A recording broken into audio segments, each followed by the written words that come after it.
President Biden, meantime, is at a private campaign event in New York, 30 miles away from Columbia University, where anti-Israel protesters have forced parts of that campus closed. So far in New York today, the president has not commented on Columbia, which has become a symbol of the spread of anti-Semitism across college campuses.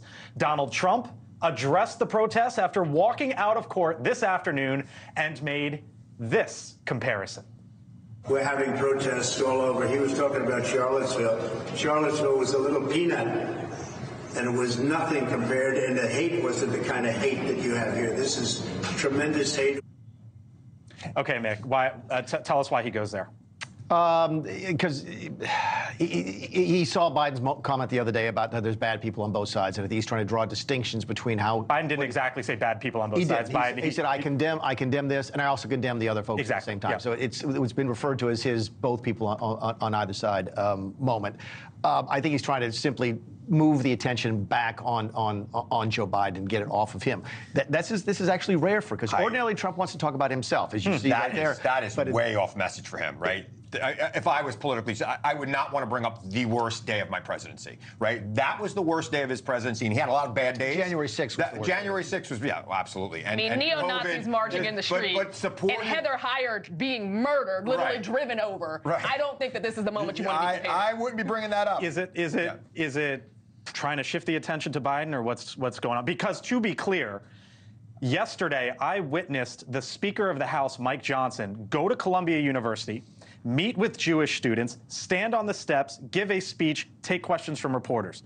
I have not seen President Biden do that. No, and I don't think he's going to do it. And listen, Biden's in a no-win situation here. The good thing about Trump and Biden, the one thing they both agree with of what they've said privately anyway, is the killing has to stop. And that is a good thing. But overall, Biden can be stubborn. We all know that. But when his speeches are interrupted, he actually has a sympathetic ear for the side of the Palestinians. And I think that's a good way of handling it. I think he's going to have a major problem at the convention, though. It's oh, my gosh, in Chicago? Mess. I mean, he's going to speak at a university in just a few weeks. He's going to literally give the commencement address at Morehouse. Do you think he'll face if it's not canceled? If it's not canceled, do you think he's going to face several backlash commencements canceled? Yeah. So the University of Southern California today canceled its main one. I wonder. Morehouse thus far has not had at least noticeable protests. We haven't seen that. We do know that other colleges, universities, in and around Atlanta have. Yeah, and I think we talked about this last night with Chris Bolden, who I believe is on the board at Morehouse, and he's been surprised by the level of pushback by the pro-Palestinian groups on that campus. I hear what you're saying. Don't anticipate it being canceled, but there are also black male students pushing back against Biden being on that campus for reasons that have absolutely nothing to do with it. I wonder at a lot of these college commencement addresses what we're going to see. It's going to be, look, students protest. There's a war going on. She made a good case. There's innocent civilians being killed in Gaza. Students are going to protest. I was a student body president when I was in college, believe it or not, when I had hair. And I absolutely believe that. We believe you had hair. We protested nothing, like over everything. Well, no, they raised the price of coffee in the cafeteria. Yeah, as long as it doesn't get violent. Right. And I expect there to be more protests. President Biden is not the chairman of the board of Columbia University. Neither is Speaker Johnson. They have their own board. They can make their own decisions about what goes on there. All this call, why isn't he speaking there? Why is he going there? That's nonsense. It's political BS, in my opinion.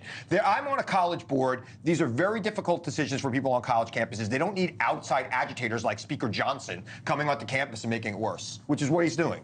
We've heard from Johnson. We've heard from Trump. We haven't heard from Biden. I would just... Biden has addressed it globally. He's not going to talk specifically about Columbia University. Why? Okay, got to move on here. Thank you for watching, and make sure you go to joinnn.com to find NewsNation on your television provider. And don't forget to click the red subscribe button below to get more of NewsNation's fact-driven, unbiased coverage.